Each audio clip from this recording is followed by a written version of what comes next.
Hey guys, my name is Danny, and I did my journal club on the underdog effect in certain products, and my study was by the authors Yaolin Li and Min Cha, and it's called Must the Underdog Win? The Moderation Effect of Product Type in the Underdog Effect of Brand Stories. So they were looking at functional products, which are products that are bought on a regular basis and are considered staples, and hedonic products, which are like your luxury items that are bought for fun or for enjoyment. And they wanted to see if these kinds of products were affected by brands, and whether you had a top dog brand or like a underdog brand, and which one was going to come up on top. So their hypothesis was that the product type would play a role in different types of brands, and that the stories would affect consumer brand identification. And they hypothesized that when a product was functional and it had a top dog brand, then the consumers would have a higher brand identification. And if the product was hedonic, then it would have a underdog brand, then that would have consumers a higher brand identification. So they did the methods with a questionnaire, and this questionnaire had 4 questions in which they asked them questions like, this product is very durable and also practical.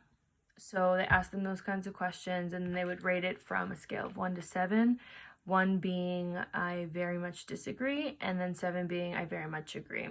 They asked them other types of questions like, I think the primary value of this product is to make my life more joyful, and these would go more into the hedonic product. And they rated it again with the 1 being very much disagree and 7 being very much agree. So the sample in this study was 287 participants from Wuhan, China, and the sample was 54.7% male and then 45.3% female, and their age ranges were from under 21 and older than 51. So they had a lot of range, but the highest percentage in the ages was between 21 and 30.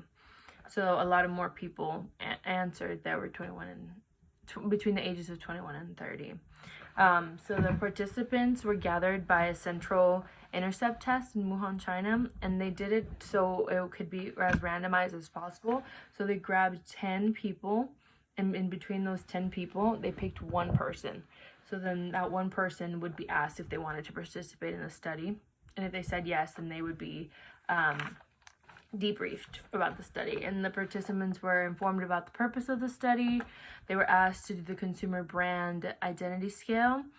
And they were asked to complete a demographic sheet, such as their age and their income and gender and all those questions. So the results of the study was that the product type was actually, it played a very significant role in the top dog and the underdog brands. And they found out that if consumers had a functional product and they used a top dog brand, so a brand that was more well known, they would have a higher brand identification. And then vice versa, that if a hedonic product, which is the products that are considered more luxurious, use an underdog brand, then the consumer brand identification would go up.